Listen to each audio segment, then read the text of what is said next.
Coming up next on Kids TV and Me, author, illustrator, and children's television enthusiast Joshua Stauffer will be talking to you today about this. Toad! Toad! Wake up! Today is the first day of spring! Blah. Toad! Toad! The sun is shining, the snow is melting. Wake up! I am not here.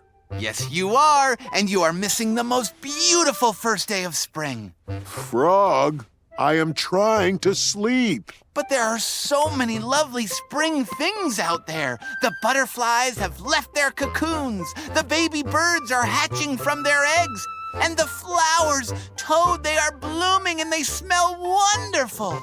Huh? What is going on? I'm giving you a little push.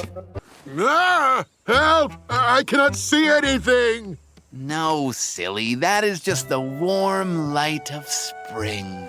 Now that you are awake, we can enjoy spring together. Think of all the new adventures we will have. We can skip through the meadows, run through the woods, climb the tallest mountains, swim the deepest rivers. In the evenings, we will sit right here on this front porch and count the stars. You can count them, Frog. I am going back to bed. Hello everybody, Joshua Stauffer here, back with another episode of Kids TV and Me. This is episode 12, and I'm very happy to be back here today because I have not had very much time to record lately because I've been very busy taking part in an art challenge on Instagram and Substack celebrating the 25th anniversary of Jimmy Gownley's Amelia Rules comics. With this challenge, I drew a different picture every single day all through the month of February, with Amelia and her friends doing various different things. It was a very fun art challenge, I enjoyed that, but I am a little bit behind on the podcast. It's already the first week of March, and I still haven't finished recording the March episodes yet. I mean, I finished reading Rainbow and Kipper, so you guys will definitely get those in time, but I still haven't recorded Frog and Toad and Harriet yet. So I'm going to start working on Frog and Toad right now. Today we're going to be talking about Apple TV's Frog and Toad, Season 1, Episode 3, Spring, and Dragons and Giants. This one should be a lot of fun. Spring is the A episode of this program, and it is based on the first chapter of the first book, Frog and Toad Are Friends. So this is a very special story because this is the one that started it all. So yeah, both of today's Frog and Toad stories are based on classic book tales by Arnold Lobel, and they were also both been adapted in the 1980s by John Matthews with his clay animation. So we'll be comparing 3 different versions today: the original book, the John Matthews version, and the Apple TV version. So I'll just reach over here and grab my book, and then without further ado, we'll begin our analysis of Frog and Toad, Season 1, Episode 3A, Spring, right now.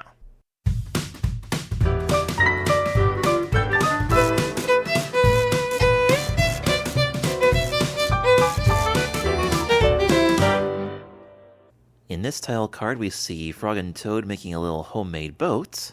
Well, they just finished making it, and now they're setting it in the stream, and it's sailing. Not sure what they made that boat out of. It looks like the sail is a big green leaf. I assume they use sticks and string and some kind of hollow shell. Can't be a coconut shell. Maybe it's some kind of nuts. Since they're so small, the nuts will be a little bit bigger there. Then when the episode begins, we see Frog walking along the path. He's not running down the path yet like the book says. He's just walking right now. And he's looking around, seeing the melting snow falling off the tree branches. Says, what a perfect first day of spring. Yep, that's definitely when this story takes place. There's some pretty purple and pink flowers in the background there. Here's a big yellow butterfly going by, almost as big as Frog. And Frog sees some baby birds in a nest. And a mother bird there too. I don't think that's the robin we usually see though. Might be a different kind of bird. Not sure. Because if it was robin, then she would have said hello to Frog. And the bird doesn't really say anything. I don't even know if she knows that Frog is there. And then as Frog sniffs some of the flowers on the side of the road, Gopher pops up. And she's got some of the flowers on her head as she comes up. Those are the same flowers that were on the ground a second ago. They got caught in her ears. And she wishes Frog a happy first day of spring. And she asks where Toad is. Frog says that Toad's been taking a very long nap, and he wishes that Toad could be out enjoying the first day of spring with him. And that's when Frog decides to go over to Toad's house and wake him up. And so he says goodbye to the gopher, who then goes down to her hole, and the flowers sort of fall back into place as if nothing had happened. Okay, here we go. Now Frog is running, lining up perfectly with the first page so far. Frog ran up the path to Toad's house. Now, the John Matthews version, the narrator, who happened to be Arnold Lobel, said it was a beautiful bright morning as Frog ran up the path to Toad's house. So they added that part with the beautiful bright morning. But in the book it says, Frog ran up the path to Toad's house, and he knocked on the front door. There was no answer. And sure enough, in both of the animated versions, Frog knocks on the door and calls for Toad to wake up and says, "It is spring, come out and enjoy it." Now, what's unique about the Apple TV version is that Frog always acknowledges the fact that it's the first day of spring, whereas in the two older versions, Frog just says, "Toad, Toad, wake up, it is spring." And hang on, let me pause this for a second. Let me look at the calendar here. What day was I planning to release this? Let's see, the third Saturday of March is the 21st. When's the first day of spring? The 20th, okay, Friday the 20th. So for you guys, if you're watching this brand new, the first day of spring was yesterday. And possibly today if I include one of those little sneak preview clips. And it happens to have this spring thing on it, because I often post those the Friday before the Saturday that I post the full episode. So if you're listening to one of these clips now, happy first day of spring to you. And even if it's the day after, just happy spring in general. Oh, this is cool. This is perfect. No better weekends to analyze this particular episode of Frog and Toad. Although I will say, though, that I almost kind of wish that this would have been the first episode of the Apple TV series. I mean, as much as I like cookies, it would have made a lot of sense if they would have put the first chapter of the first book into the first episode, because that's what they did on Little Bear. The 1A episode of Maurice Sendak's Little Bear was What Will Little Bear Wear?, which was the first chapter of the original Little Bear book. So I kind of wish they would have done that here with Frog and Toad, but oh well. The fact that they saved this for episode 3, and I'm doing one episode per month, and the first day of spring is in the third month of the year, it works out anyway. And of course, Frog hears Toad say, "Blah," from inside the house. And Toad did in fact say blah in the book, but in the John Matthews version it was more like, more of like a grumble/yawn kind of thing. Now, it looks like Frog is going over to look in one of the windows. In the John Matthews version, he looked in one of the windows on the front porch, but here on Apple TV, he's jumping off the porch, going around to one of the different windows. Now we see Toad inside his bedroom. He's happily sleeping in his bed. Oh, I see. Frog went around to the bedroom window, and now he's going to talk to Toad directly. Okay, interesting. As a matter of fact, that's one of the windows that Frog looked in at the beginning of the first chapter of Days with Frog and Toad, Tomorrow. I think it was the opposite window, though. The one to the right of Toad's bed, which is on his left. This is the window on his right, our left. This is the part where Frog happily shouts, "Toad, the sun is shining, the snow is melting, wake up!" And Toad's not too happy about this. He pulls the covers over his head, and he says, "Blah," again. Normally that's the part where he would say, "I am not here." But he hasn't said it yet. Frog closes the window and walks away. I guess he's going to go around and come inside. But Toad thinks that he's lost him and now can finally go back to sleep. A few seconds of lullaby piano music, which I'm pretty sure is not going to last very long. And yeah, there's Frog. Just came right into the house. This is interesting. Frog didn't have any trouble looking for Toad inside the house, because in the older versions, Frog went into the house and it was dark inside because all the shutters were closed. And Frog said, "Toad, where are you?" And that's when Toad said, "Oh, go away." And then Frog found him. But this is a little bit different. Frog didn't really have to look for Toad because he knew that Toad was in bed when he looked in the window, because he looked in the bedroom window this time. And it doesn't look like Toad's shutters are closed. As a matter of fact, I was going to say, does he not even have shutters at all? But yeah, he does. I backed it up a little bit and it does show shutters there. Although I wonder if they're just decorative shutters here instead of ones that actually open and close. When I was a kid, I used to, me and my mom lived in a condominium along the edge of Lancaster, and it had these little shutters along the outside windows just for decoration. And sometimes if it was really bright first thing in the morning and I wasn't quite ready to get out of bed, I wished that the shutters were actually real and had hinges that I could close them and block out all the lights so I could sleep a little longer. And I'll bet Toad in the Apple TV version, which is the same thing. So anyway, right when Frog pops in the room right next to Toad in his bed, he says, "Good morning, Toad." And that's when Toad pulls the covers over his head again and says, "Blah, I am not here." It's kind of funny that Toad would say that now when Frog's standing right next to him in his bed right there. Because in the book, he said, "I am not here," when Frog was still outside right before he came in. Now here we have a little bit of a new addition to the story. Frog's taking a minute to describe all the beautiful things that are outside to try to convince Toad to get out of bed. Kind of like what he did outside on the porch, saying the sun is shining, the snow is melting, wake up. But now that he's actually standing right next to Toad's bed, he's going into a lot more detail here. He says there's so many wonderful spring things out there. The butterflies have left their cocoons. The baby birds are hatching from their eggs. And the flowers are blooming and they smell so wonderful. And then Frog says, "Toad, you are missing out on all the fun." Originally, Frog said that much later, after he had gotten Toad out onto the porch and then Toad went back in. But now he said it already in Apple TV.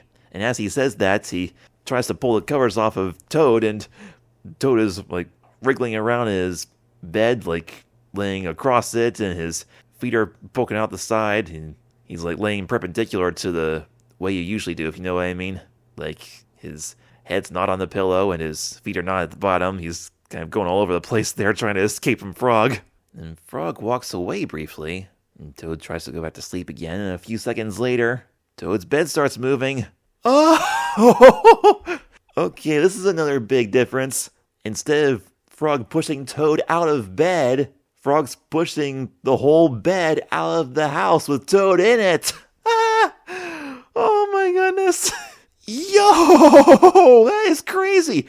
By the time Frog pushes the bed over to the front door, he lifts up the one side and literally dumps Toad right out of bed and onto the porch. Oh my goodness, Frog, you are strong. And poor Toad just flops down on his butt right there on the porch. And that's when Toad blinks in the bright sun and says, "Help! I can't see anything." Frog says, "No, silly, that's just the warm light of spring." So he said that instead of mentioning the clear, warm light of April. Oh!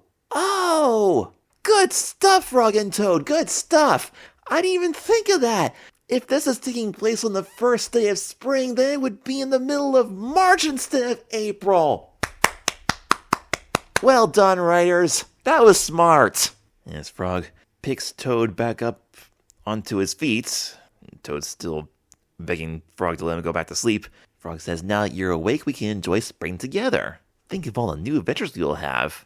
So he's just thinking about all the stuff they'll do together in spring.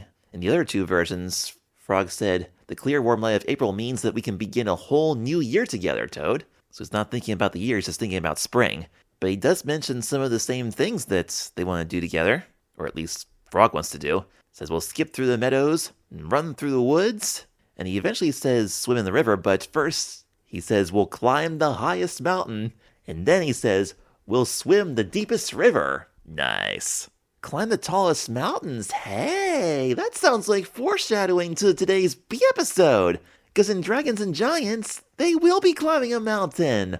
Wow. Nice thinking. It's kind of funny, though, that as they show Frog's daydreams of all the stuff that they'll do, they show Frog jumping into the river, but he's still got all his clothes on. And of course, Toad doesn't have his bathing suit yet.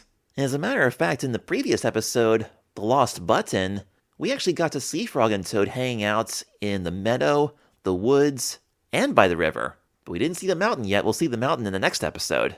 Although in The Lost Button, it was more of a walk. They didn't really skip through the meadows or run through the woods, but they didn't swim the river either, of course, but they got to see all those places as they were walking along and searching for Toad's button. Now, when Frog says in the evenings we'll sit right here on this front porch and count the stars, that's exactly identical to the way the book was written. In the John Matthews version, Frog said in the evenings we'll sit right here and count all the stars. He didn't say on this front porch, and he added count all the stars. Now, Toad's response is identical in the two animated versions. He says, "You can count them, Frog. I am going back to bed." And he skips over the parts where he says, "I will be too tired," which was in the book. Now, I'm trying to think for a second. Frog's thinking about sitting on the porch and counting the stars.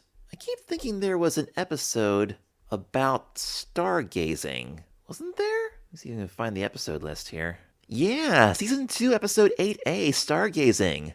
I don't 100% remember what's happened in that episode, but we'll talk about that one next year. So wow, that's really cool. They're actually going to do an episode about that, because we didn't see anything about stargazing in the books.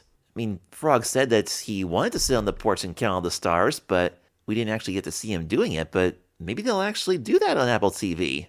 That'll be awesome. I'm looking forward to that, but it'll be a while before we get that far. But before Toad can go back inside, Frog tries once more to keep him out. He says there's an amazing world beyond your bed just waiting for us to explore.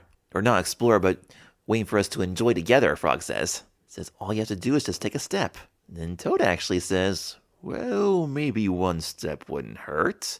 And so he gets ready to step off the front porch, and oh! A little pile of snow fell right off the edge of the porch roof just as he stepped down and landed around Toad's head. Ugh. And of course, now he wants to go back inside and go to bed, and he does.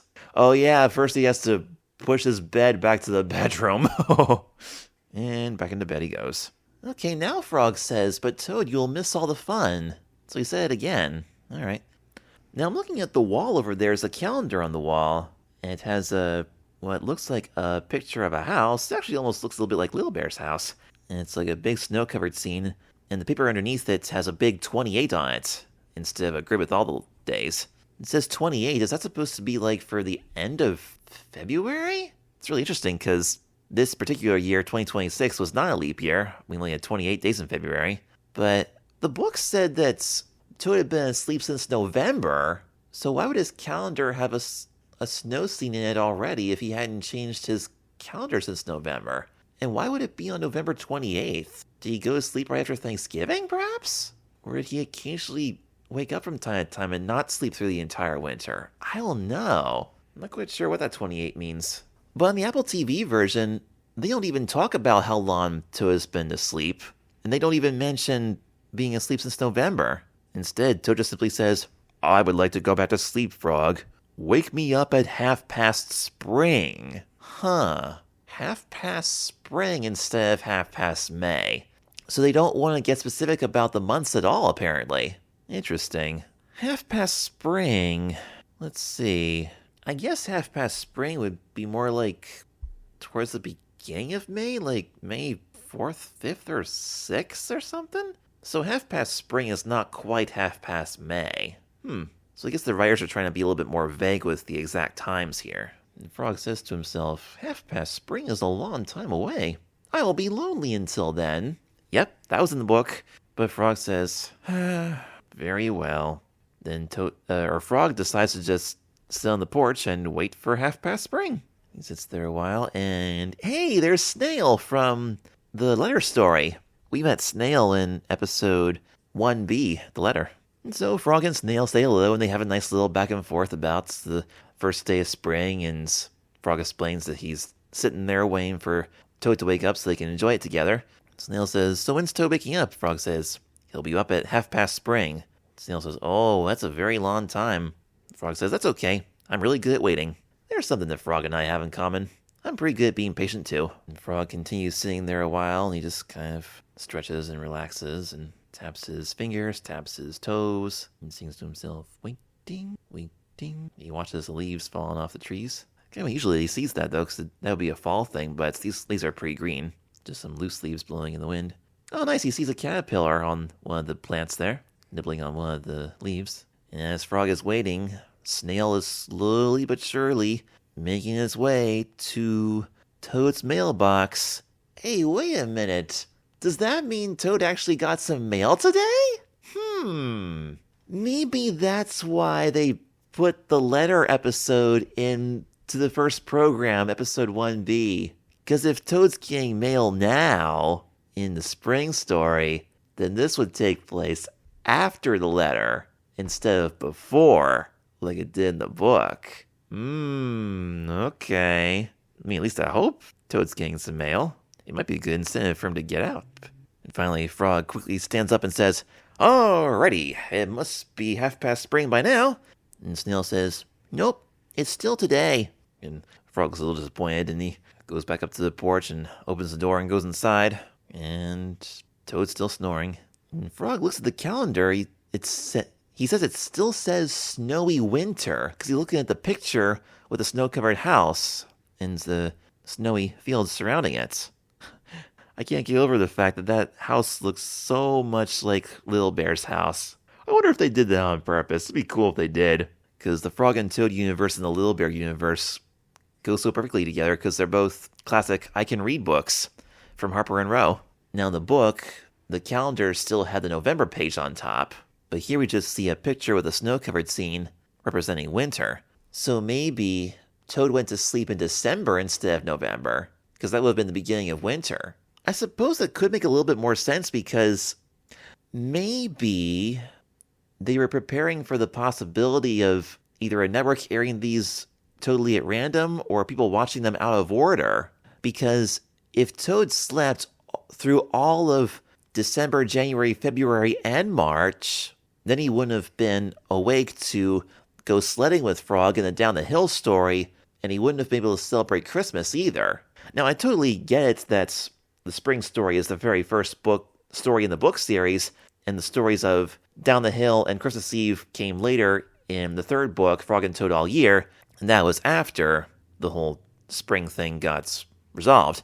So that makes sense in terms of continuity, but I wonder if maybe they were trying to play it safe with this one and set it up in a way that Toad could at least be awake for part of December so that he can play in the snow with Frog, or at least try to, and celebrate Christmas, and then go into his hibernation. That might be. If you guys have any theories on this, let me know your thoughts. So anyway, Frog's trying to think of a way to convince Toad that it's spring. And he looks at the calendar again, and then he comes up with this sneaky idea. He says, "I will tear off those calendar pages and then wake up Toad." And he almost knocks over 2 books and a rock from the top of that shelf there, that chest of drawers. He carefully sets them back down.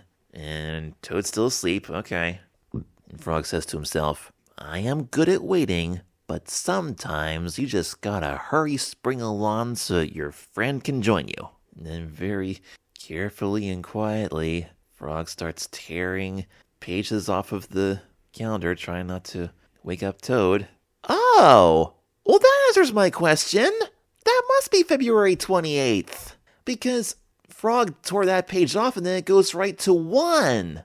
Yeah, there we see a snow-covered log for number 1, some snow-covered leaves for 2, little snow frog with 3, more snowy branches on 4, snowflakes on 5, which we only see for a split second before it cuts back to Toad, and Frog tears off a few more. What was the picture for 10? That went by pretty quick too. Okay, it's snow-covered mushrooms, alright. And that was 10, and then 11 we see flowers all of a sudden. So apparently in this version, the Apple TV version, Toad went to sleep on February 28th, and now it must be March 11th. And then Frog brings the calendar over to Toad and wakes him up and says, "Toad, is spring." Oh, spring. Oh, well that threw a wrench into my theory big time. And I thought that was gonna be, 28, like an 11-day period that Toad was asleep, because the reason I thought that was the end of February, that page that the calendar was on, was because it said 28, and February is the only month of the year that only has 28 days, except in leap years when it has 29 days. And then we saw Frog tearing off all those pages. Well, the picture did cut back to Toad, so, but no, because the 10th had snow-covered mushrooms, I thought. Look at that one more time. Yeah, those look like snow-covered mushrooms. So if that's the last page that Frog is tearing off before he gets to the one with the flowers that says 11, I would think that would be March. Because March is the transition from winter to spring. Hopefully, anyway. Sometimes it's a little bit colder than it should be, and windier. So yeah, I'm still thinking that the calendar is going from the end of February to the sort of the middle of March, and yet here's Frog saying, Toad, wake up, it's half past spring. My only guess would be that Frog's just using that picture of flowers from the calendar to show Toad what half past spring should look like, and then he's just straight up lying about it actually being half past spring. Because, okay, for those of you who don't know, in the book, Frog tore off all the pages. He tore off the November page, the December page, the January page, the February page, and the March page, and then he came to the April page, and he decided to tear that one off too, so that the calendar said May, and then he brought the calendar back to Toad and said, Toad, wake up, it's May now. So, I mean, he did lie to begin with, but maybe in this version, Frog's doing Toad a favor by putting the calendar to where it's supposed to be, or, well, no, that's not right either, because March 11th is not the first day of spring, it's the 20th, right? But on the other hand, some people consider March 20th the first day of spring, while other people consider March 1st the first day of spring, because some people generally consider the months of March, April, and May as spring. That would be meteorological spring, whereas astronomical spring is March 20th. And if you put the calendar to March 10th or 11th, that is kind of the halfway point between those two, so maybe the writers are just trying to keep a balance between those two ideas of what the first day of spring should be, because the 10th is right between March 1st and March 20th. Well, actually 11th in Frog's case, but close enough. Yeah, I just can't help but wonder how much of this stuff the writers actually planned out, or if it just kind of happened at random by accident. I mean, I'm sure there's gotta be some kind of formula behind all this, and I think I've got it figured out now. So anyway, I was saying that Frog was doing Toad a favor because even though Frog is lying about it being half past spring, which would be May, at least he didn't completely destroy Toad's calendar to the points where if he gets up now, then he would be confused about what day it is between now and the actual May. That was good. Smart thinking, Frog. That's much better than what you did in the book. Because with that March 11th picture, you do have that picture of the flowers, which should be enough to convince Toad that it's beautiful outside, he should get up, and, you know, half past spring or not, at least the calendar is supposedly where it's supposed to be, assuming that it actually is March 10th. I'm just going to make that assumption. Or, I'm sorry, I keep saying 10th, March 11th. That's what the calendar says. Now, in the old versions, Toad kind of wakes up and says, What? Can it be May so soon? But here, Toad says, Really? Can it be half past spring so soon? Yeah. And all three versions, Frog says, Yes, look at your calendar. And Frog hands Toad the calendar, so now he's looking at it up close, but he doesn't suspect anything fishy going on. Maybe he's just too sleepy to look closely at what's month or date it is. He just sees the pretty picture with the flowers, and he says, Well, I guess it is half past spring. This whole thing with Toad looking at the calendar and saying that it's either May or half past spring, it always seemed really weird to me because in the original version, Toad went to sleep in November, and he was in bed the whole time, sleeping, doing that big hibernation thing like real toads do, I guess, and he didn't get up once to change the calendar or anything. And so, if he stayed in bed through half past spring, or until May, then how would his calendar have changed by itself? I guess maybe in all three versions, Toad just assumed that Frog was doing a kind thing while by updating Toad's calendar when he wasn't awake to do it. But then again, it still kind of implies that Toad would somehow think that the calendar would change automatically as the months went by. I guess it just didn't occur to him that Frog could possibly rig the system in any way, shape, or form just to get him out of bed. Let me be clear about one thing. I do not approve of Frog lying to Toad like this. I mean, I am happy that Toad's finally becoming more willing to get out of bed and enjoy spring, but I personally don't think any situation at all in life is worth lying to your friends or family about stuff, even if it is just for fun. Because that's pretty much the end of the original story. After Toad sees the calendar showing May, he then gets up and then Frog and Toad go outside and have fun in the springtime. But this Apple TV episode's not quite over yet, so let's see what happens here. Oh, Frog is pushing the extra calendar pages under Toad's bed so he won't see what he did. Well, yeah, I was gonna say that's really clever, but if you just changed it from April 28th to March 11th, why are you even hiding the pages? Because the calendar would be where it's supposed to be. I mean, that would seem more like something that Frog would have to do if he were pushing the calendar all the way towards May. Because we didn't get to see what Frog did with all the extra pages in those versions. In the book, they just dropped to the floor. And I guess in the John Matthews version, they did too. And we didn't show Frog hiding them in the trash can or anything. But here on Apple TV, Toad's pushing the pages under the bed, but I'm not sure that he really has to. My only other guess would be that maybe he did bring the calendar all the way to half past spring, and the animators made a little mistake by adding that picture with the snow-covered mushrooms. If they are even snow-covered at all, I thought I saw some kind of white stuff on them, but maybe it was supposed to be something else. We hardly see it at all. We only see that picture for like just 2 or 3 frames before Frog drops it. So maybe it's supposed to be May 11th or something, because Frog could have tore off any given amount of pages while the camera looked away towards Toad that one point in between. So, I don't know. There's a lot of different ways this could have played out, but I still don't approve of Frog lying to Toad about it being half past spring. But Toad is willing to get out of bed and go outside with Frog, and that's a good thing. And Frog shouts, "Hooray!" And out they go. And it looks like they're walking down the exact same path that we saw in the opening scene. Same ankles and everything. Seems kind of odd, though, because wouldn't that be the way Frog came from Toad's house? I don't know, maybe the trails go around in a loop somehow. And also, Frog wasn't really on the way to Toad's house in the beginning. He was just going out to see what spring was looking like. So maybe after Frog talked to, what was her name? Gopher, he probably turned off somewhere or turned around somewhere and then went to Toad's house to try to wake him up. But anyway, now they're walking along that same path, and Frog is showing Toad all the pretty things that he saw earlier. The flowers and the butterflies and the baby birds. And Toad's enjoying it. And when Toad smells the flowers, here comes Gopher again. Popped out the same place, and she's still got the same flowers on her head. So I wonder if those particular flowers are sort of like a door to her hole, and she lifts them up every time she pops out of there. And they say, "Hello, it's nice to finally see you."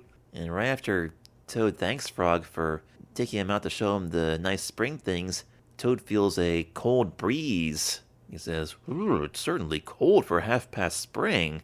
And now Frog's looking a little bit uneasy. Oh, no way. No way. Are they actually going to... Oh, I'm excited now. When Toad mentions the wind, Frog just nervously says, "I suppose so." And then Toad stops in his tracks and he chuckles a little bit, looks at Frog and says, "It is not really half past spring, is it, Frog?" And then Frog puts his arms behind his back and scratches his leg with his foot and says sadly, "No, it's not." Yes! Yes! Oh my gosh, we're actually doing this! When I was a kid and I listened to that audio tape and read the book and watched the claymation show and all that stuff, I was a little bit nervous at the end of that story because I was like, what is Toad gonna think when he finally finds out that it's not really half past May or half past spring or whatever? Like, how long is he going to believe this lie? Is he gonna say to Frog one day, like, "Gee, how is May lasting this long? Like, there's no way that Frog can get away with this. This is crazy." But here, the truth is actually being revealed. Oh my gosh, that's exactly what I wanted! Yes! Yes! So, how's Toad gonna react to this? Is he gonna get mad at Frog? No! Toad says, "That's okay, Frog. It's still very beautiful. I'm glad you got me out of bed to enjoy this day with you." And then he gives Frog a hug and says, "Happy first day of spring, Frog." And then Frog does the same. And then they walk along to see some more of the beautiful spring day. And there goes the butterfly again. And that's it. Woo! That was Frog and Toad, Season 1, Episode 3A, Spring. They actually made that better than the book. I couldn't believe it. Man, this show is getting so good. They actually showed what happened when Toad found out that Frog was playing a trick on him. That is amazing! Even as a kid, I was thinking, gee whiz, if I was writing this story, I would have kept going until we got to see, Toad finding out that it's not really May or whatever. That would have been, it could have been a pretty painful, I don't want to say fight, but I think Toad would have been a little disappointed there. Frog, are you crazy? You played that trick on me just to get me out of bed? But I am glad that Toad forgave Frog in this version, and that it was worth it. He was really happy to get out of bed and enjoy spring, and he enjoyed it so much that he didn't even mind that Frog had lied to him a little bit just to get him to go out and enjoy it. So that was fantastic. A major improvement from the original book story. And I'm looking forward to enjoying some spring myself. I'm recording this on March 3rd. It's been kind of a wintry mix kind of day. A little bit of snow first thing, and then mostly rain all day. Still kind of cold too. But they're talking 60 degrees next week, and I'm looking forward to that. So spring is just around the corner. And there actually will be another episode about spring called The Corner. We'll get to that eventually. That'll be based on the second chapter of Frog and Toad All Year. And that's the one where Frog tells Toad the story of how Frog discovered spring just around the corner. Just out of curiosity, which Apple TV episode is that going to be in? The Corner. Okay, that'll be Season 2, Episode 5A. So that'll be another one that we'll do next year. Alright, I need to take a little break now. I wonder how much time I actually used in the podcast so far. The raw recording says 1 hour and 14 at the moment. Wonder how long it'll be if I cut out the silences. Okay, if it's past an hour, or at least past 45 minutes, I think I'll put the little intermission message that I use for reading Rainbow and Harriet and sometimes Kipper, the message I usually put at the end of the Frog and Toad podcast episodes. If this is a longer one, I'll probably roll that right now. But if I don't, the next thing you'll hear is the little music for the beginning of the B episode. And the B episode will be Dragons and Giants. So we'll talk about that in a moment. I'll be right back.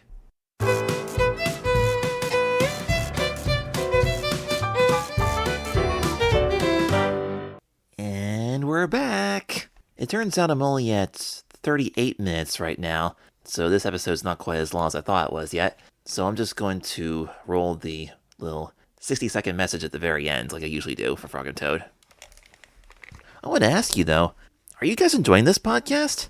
I certainly hope some of you are. I probably look at this app way too often, but when I look at YouTube Studio, it seems that out of the 4 shows that I talk about on this podcast, Reading Rainbow, Kipper, Frog and Toad, and Harriet the Spy, my episodes about Frog and Toad seem to be the least popular at the moment. So I don't know if it's just that it's not generating as much interest as some of the others, or if people just haven't found it yet, or if it's not as good as you hoped it would be. I mean, if you have any comments or suggestions on how I could possibly improve this podcast, please let me know. I'm actually surprised that my conversations about Harriet the Spy are getting as much attention as they are. And I'm glad, because that's one of my favorite shows of the 2020s.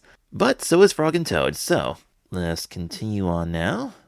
Oh, also, for those of you who are just listening to this on YouTube, you can also get my podcast at 2 other places. Kids TV and Me is available on, Spotify.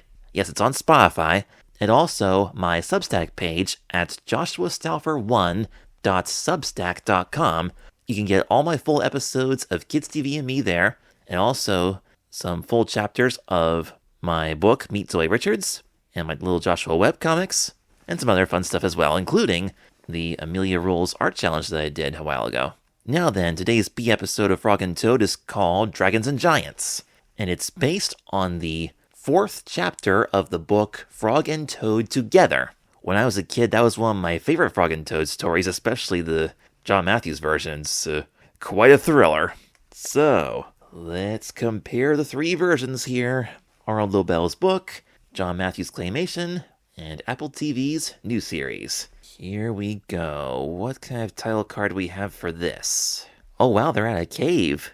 And Toad's wearing a metal knight's helmet with a big, huge pink feather coming out of it.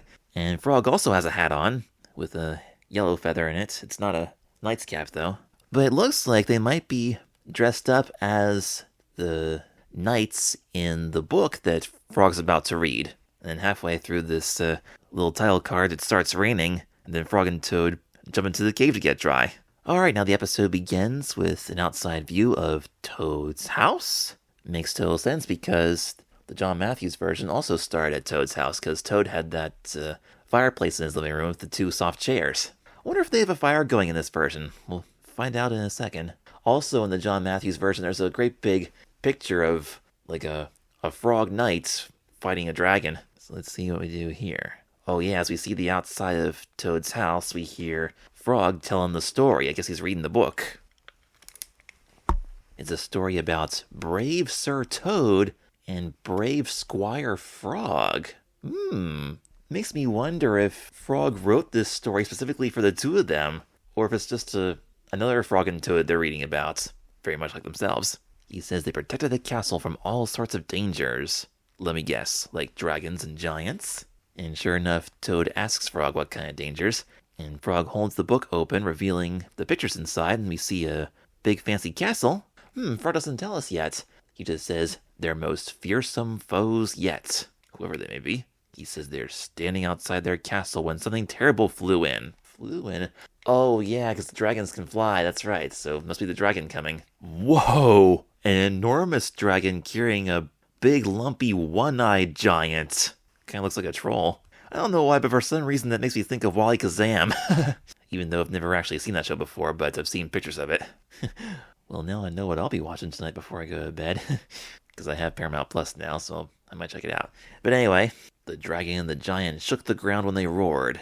Then Toad asks Frog if the knight and squire were afraid.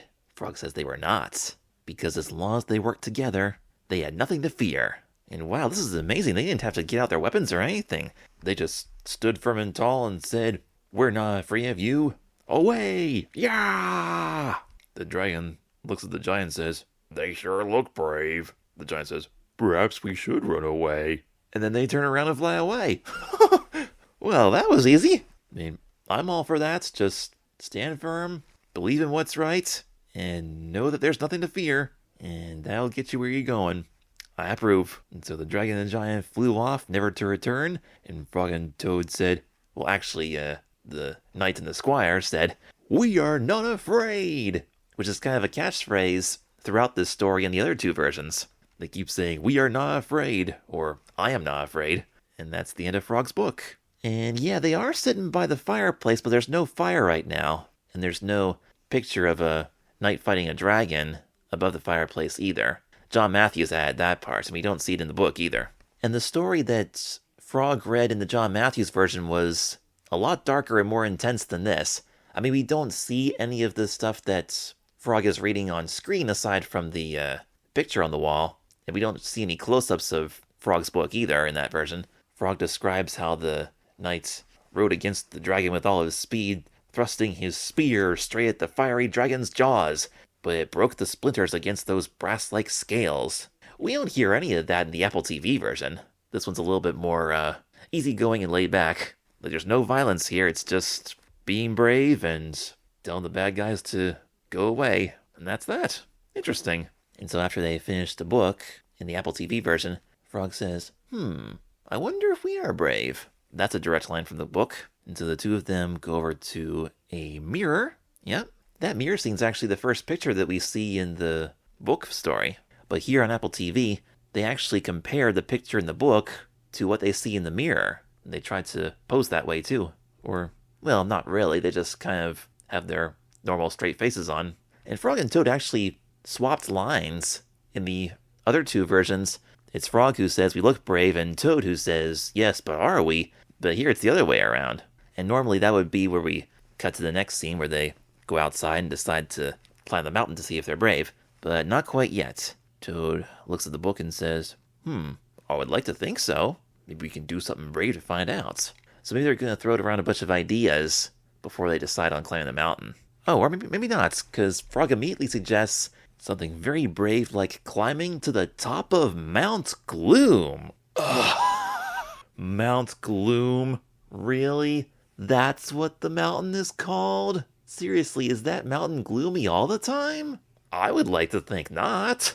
I don't know if that's really the mountain's name or if Frog and Toad gave it that nickname because they thought it looked gloomy and scary.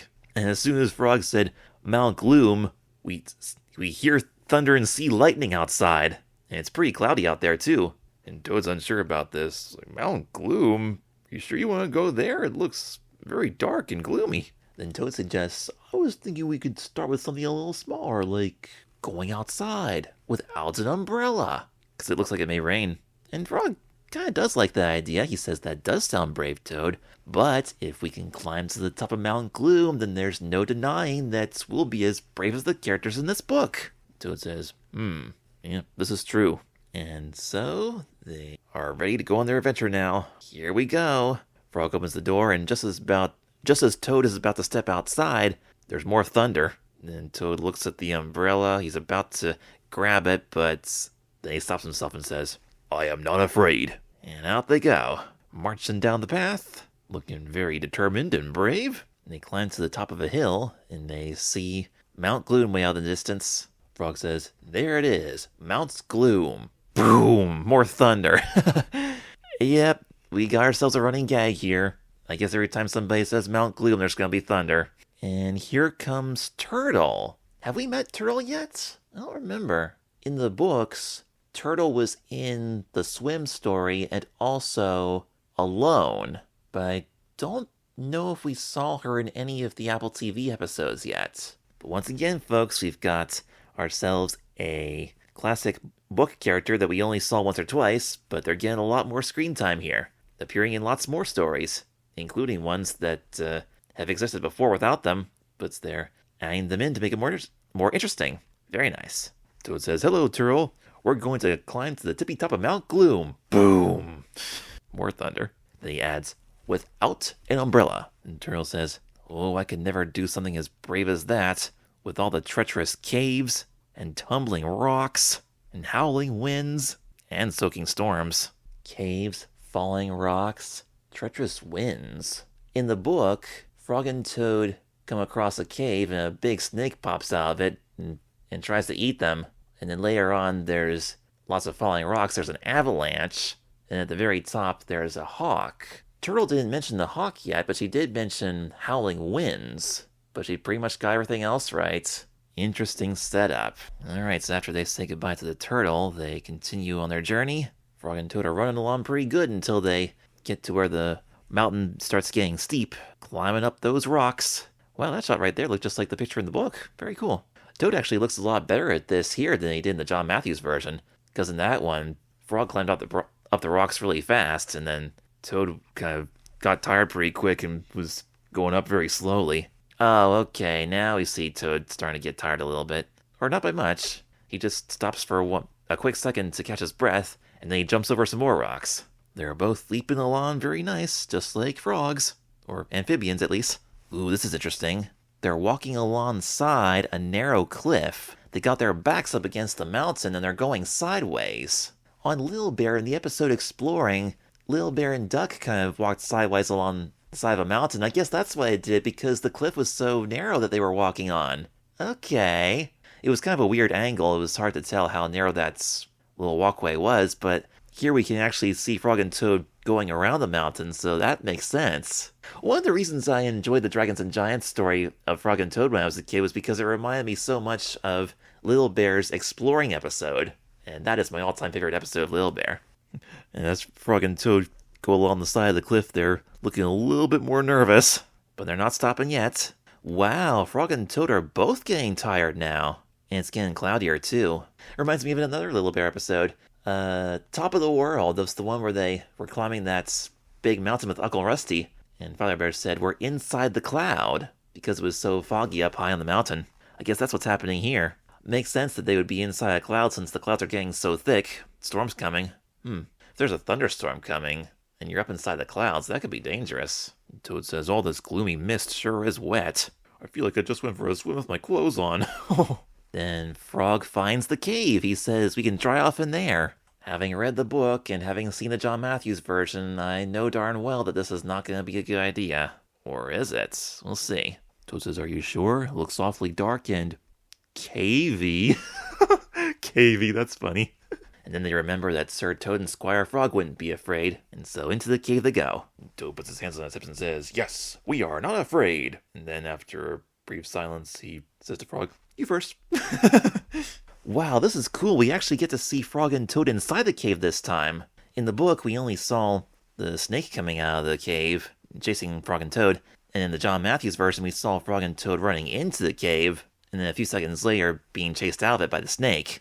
But here we actually see an inside view of the cave, and now they're coming in. This is amazing. And by the way, the cave scene in the Little Bear episode Exploring was my favorite. A little bit of an echo there. And Frog says, I think I see some lights up ahead. Oh yeah, here we go. It's the eyes of the snake reflecting off of the lights coming from the tunnel entrance. And Frog says he's gonna go take a closer look. He thinks there's nothing to be afraid of. They're just faintish, glowing, yellowish lights. Faintly glowing yellowish lights.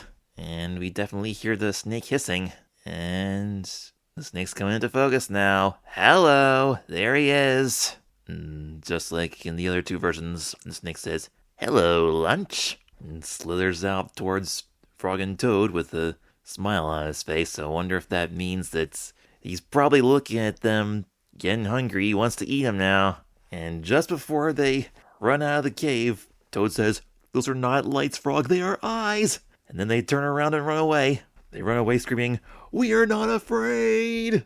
But wait, what? The snake doesn't even bother chasing them. He just slithers out of the cave and looks up towards the direction they went.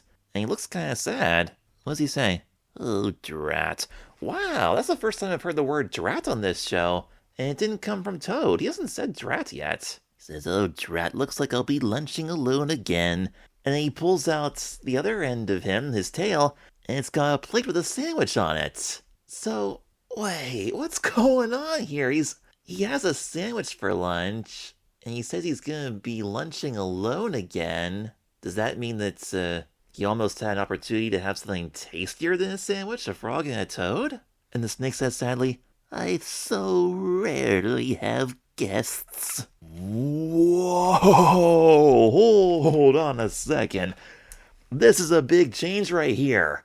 This is a whole different context. Let me listen to this again. Hello. Lunch? Those are not lights, Frog. They are eyes. We are not afraid! Oh, drat. It looks like I will be lunching alone again. I so rarely have guests. Wow! Are they actually depicting the snake as a good guy here? It seems like this poor snake is just lonely and wanted somebody to join him inside his cave and just share a meal together and just talk and hang out. It seems like this snake just didn't want to eat anybody. He just wanted some company. This is interesting because in the original stories, the snake was actually a real threat. Like, he actually looked at Frog and Toad and called them lunch. And this is, like, absolutely the direction they were going with this in the John Matthews version, because in the John Matthews version, we get a really scary scene with the snakes chasing Frog and Toad all over the place and trying to grab them and eat them, and almost does a couple times, but they manage to get away just in time, somehow getting the snake to tie himself up in knots in the process. But none of that happens here. Because, I mean, look, even when I compare the text in the book to the closed captions on Apple TV, that too is very different. Here, let me show you. In the book, let me just read this page first of all. Dragons and Giants, okay. Yeah, they came to a dark cave. A big snake came out of the cave. Hello, lunch, said the snake when he saw Frog and Toad. He opened his wide mouth. Frog and Toad jumped away. Toad was shaking. I am not afraid, he cried. For a minute there, I thought there would be a comma between hello and lunch. but it goes like, quote, hello, lunch, comma, end quote. On Apple TV, the closed caption says, hello, comma, lunch, question mark. So instead of the snake calling Frog and Toad lunch, he's asking Frog and Toad if they want to join him for lunch. This is interesting because, of course, in the book, the snake looks really menacing, and in the John Matthews version, he's a absolute predator. But in Frog and Toad Are Friends, in the swim story, there's a snake in that one too, and he's not mean, I don't think. He doesn't even look all that mean. He just laughs with everybody else when Toad comes out of the water and reveals his bathing suit. So this makes me think now that we're probably going to see this exact same snake later when they do an episode about the swim. Oh, this is so cool. Yeah, it's amazing how they're making the Apple TV version a lot less scary than the John Matthews version. Because the John Matthews version is way darker than this. There's a lot more scary stuff in it, a lot more action and suspense. Of course, that was made back in the 80s. This was made in the early 2020s. And as I mentioned before, this show feels very much like it was designed with Little Bear fans in mind. So I think they were trying really hard to make it a lot more suitable for younger kids. And personally, I think that's a good thing. Now, I didn't see the John Matthews version until I was 8 years old. And by that time, I was able to handle the scary stuff that was in Dragons and Giants. So I was okay there. But had I seen that one when I was 4, that might have been nightmare fuel. But if I had seen this when I was 4, I would have been okay with it. Yeah, the John Matthews version is more like a G-rated movie type of show, whereas this is more like a TVY kind of show, like a Nick Jr. kind of thing. That being said, I don't think it makes it any less enjoyable for older kids or adults, especially if they have the patience and the attention span to appreciate a show that's more gentle and slow-paced. So far, I still like both versions, but I will definitely say that the Apple TV version is way more kid-friendly than the John Matthews version. And another reason why I think the snake is innocent is because if he really did want to eat Frog and Toad, then saying something about being lowly and wanting visitors, he would have said that in a much more, devilish kind of way, like with a wicked grin on his face, and said, "Come on in, I haven't had visitors in a long time. I could use some company around here. Come on and join me for lunch." And then he would have tried to trick them that way, but he did not do that. Instead, it wasn't until after Frog and Toad ran away that he said to himself, for us to hear, that he rarely gets any visitors. And it kind of makes sense that he doesn't get many visitors because, I mean, A, he's a snake and some people are afraid of snakes, and B, he lives in a mountain in a cave inside Mount Gloom, so not many people go there, I guess. Reminds me of 2 other shows. In one of the Peanuts specials, It's a Mystery, Charlie Brown is what it's called, Pigpen said that he didn't get very many visitors, probably because everybody was afraid of him being so dirty and stuff. And also, I believe the very first episode of the Koala Brothers, Archie's New Home, Archie the Crocodile came to town, and he moved into a rickety old house by the waterhole, and everybody was afraid of the scary old house, and nobody wanted to go and see Archie until after he renovated the place and cleaned it up. So I'm pretty sure that's the situation that this snake is in right here. And it's amazing how they were able to use the exact same words from the book, but put it into a whole different context. Because all 3 versions say, "Hello, lunch," but Apple TV added the comma and the question mark to sort of make you wonder if the snake wants to eat Frog and Toad at first, and then we find out a few seconds later that he actually means, no, he just wants to eat lunch with his friends, and not make his friends part of the meal. So this is really interesting. Okay, let's move along now. So Frog and Toad are still climbing up the mountain really fast, trying to get away from the snake. They needn't worry anymore, because the snake doesn't even bother chasing them. They're getting far away from the cave and closer to the top of Mount Gloom. And there's another boom of thunder.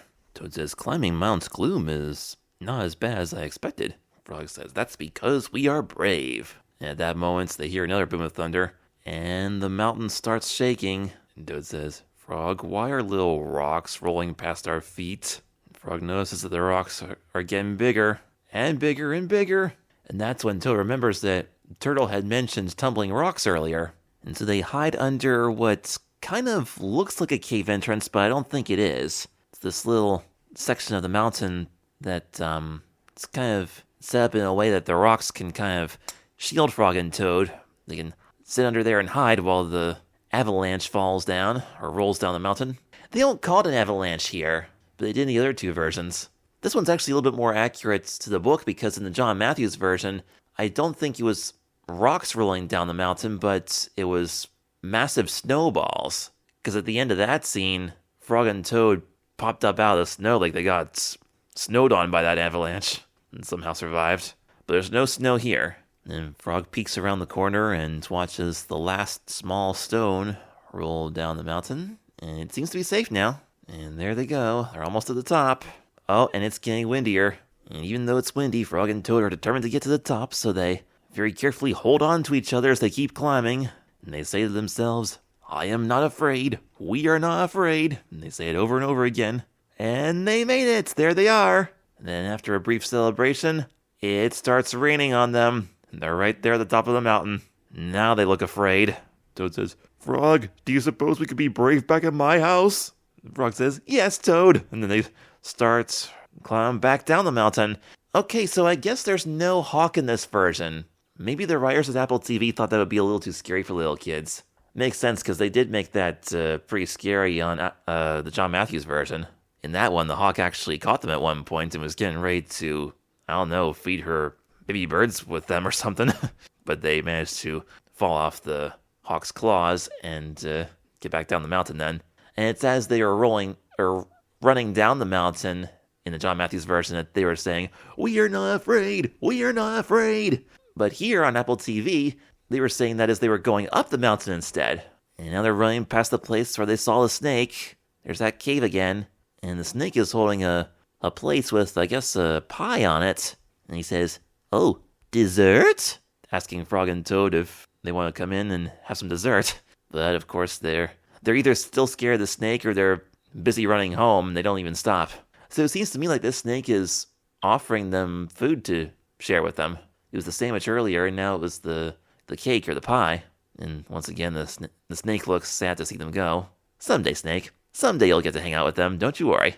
Yep, continuing down the mountain, they're going along that narrow part again, going sideways along the mountain wall. Now they've reached the bottom, and now they're going over that little hill where they started. And Turtle is still there, hiding inside her shell. And Turtle quickly asks, oh, did you make it to the top? But they don't even answer, they keep running. And they run all the way back to Toad's house. Then Toad looks at the umbrella that he left by the door. He says to himself, no umbrella, what was I thinking? And then Frog goes through that little door by Toad's bed. In the books, I think that was a closet, but on Apple TV, I think it's a bathroom. Because I don't see clothes in there, I see something white that might be a sink or a toilet or something. Yeah, I'm pretty sure it's a bathroom because it looks like there's a shower curtain back there. And then Toad gets into bed. Well, yeah, that was just like the book, but Toad is still all wet from the rain. Ew. Like, who does that? Who would climb into their bed when they're soaking wet and got all these wet clothes on? You're just going to make your bed wet. Yuck. And Toad is shaking. He's either shaking because he's afraid or shaking because he's cold. Well, if you're cold, don't you think you should put some dry clothes on? And Toad peeks out of the covers and Frog pokes his head out the bathroom door. Toad says, Frog, I'm glad to know a brave frog like you, Frog. Frog says, I'm so glad to know a brave Toad like you. Okay, so they changed that line slightly. Originally it was, I'm glad to have a brave friend like you, and I'm happy to know a brave person like you, Toad. And they add a little something here at the very end. Toad says, do you think it's safe to come out yet? And they see some more lightning and hear more thunder. And then they go back into hiding. Frog says, maybe we should wait a little while longer. Toad says, yes, we will stay here, feeling very brave together. Well then, that was Frog and Toad, Season 1, Episode 3B, Dragons and Giants. Very interesting adaptation of that story. As a kid, the original version always seemed kind of weird because it seemed like every time Frog and Toad said, I am not afraid, they actually were afraid of something because they were going up the mountain and then they got scared of the snake and ran away. They got scared of the avalanche and ran away. They got scared of the hawk at the top of the mountain and ran all the way home. And then they went back to Toad's house and just hid. And they kept hiding, feeling very brave together. That's what the book said. But what's brave about hiding, I wonder? That part didn't really make much sense to me. So I don't know, maybe it was just some kind of mind over matter kind of situation. Trying to convince themselves that they're, brave or not afraid, but in reality they kind of are. But on the other hand, they did manage to get to the top of the mountain. I think here on Apple TV they improved that a little bit because, yes, there were a few somewhat scary moments, not as scary as the John Matthews version, of course. But every time Frog and Toad thought about the possibility of giving up, we saw them turn their attitude around and remind themselves that they want to be as brave as the characters in the book, and they believed in themselves and decided to keep on going. So they seemed a lot braver in this one than they did originally. So that was cool. And this was a really good program overall. Out of these two, I think I like the spring story best, which is kind of crazy to think now because when I was a kid, Dragons and Giants was one of my favorites. But the thing that really won me over with the spring story was the part that they added at the end where Toad discovered the truth about Frog's little trick that he played on him with the calendar and saying that it was half past spring. And Frog admitted that, yes, he did that, and no, it's not really half past spring. And Toad actually forgave him. And that was exactly what I wanted to see. I wasn't sure if they were actually going to do that or not, but they did. I was surprised. And it gets even better, because by the time you guys hear this, it'll be springtime. At least according to the calendar. So I hope you guys enjoy the weather, wherever you are. Spend a little time outside, listen to the birds, and see the flowers growing. That's what I'm gonna do. Okay, that's pretty much all I have to say today about spring and Dragons and Giants. If I think of anything else, I'll let you know either next week or next month. Speaking of next week and next month, let's see what we're gonna be talking about next with Frog and Toad. What's episode 4 gonna be? Next month's Frog and Toad episodes will be The Garden and a Cake. Okay, I know The Garden is the second chapter of Frog and Toad Together, but a cake? Wow, that's gonna be a brand new story that we never saw anywhere else. That's not based on any of the books. That is a new original one that was made exclusively for Apple TV. So it'll be interesting to see what kind of new adventures Frog and Toad will be having with this cake story, along with the classic garden tale, next month. Next week, it's time for Harriet the Spy. And next week's Harriet the Spy episode is called Cross My Heart and Hope Not to Dance. And that's one of my favorite episodes of Harriet the Spy. And we'll have lots of fun talking about that next week. Until we meet again, this is Joshua Stauffer signing out. Thank you so much for listening, and I will see you next time. Kids TV and Me is a fan-made podcast and is not affiliated with any of the programs, production companies, or networks mentioned on the show. My primary goal of this podcast is to shine a spotlight on some of the underrated classics from my childhood, and to help you make informed decisions about your children's screen time. If you are enjoying this podcast, don't forget to leave a rating and a review. And if your podcast provider has a comment section, let me know your thoughts on the topics we've talked about today. To keep the conversation going, you can also leave me a message on Instagram at Joshua Stauffer Creations. And don't forget to check out my Substack page at joshuastauffer1.substack.com, where you can find more information on my other creative works, including my Little Joshua webcomics and my book, Meet Zoe Richards, which is available in paperback on Amazon. Remember to always pay close attention to what your children are watching, and as always, don't be childish, but stay childlike.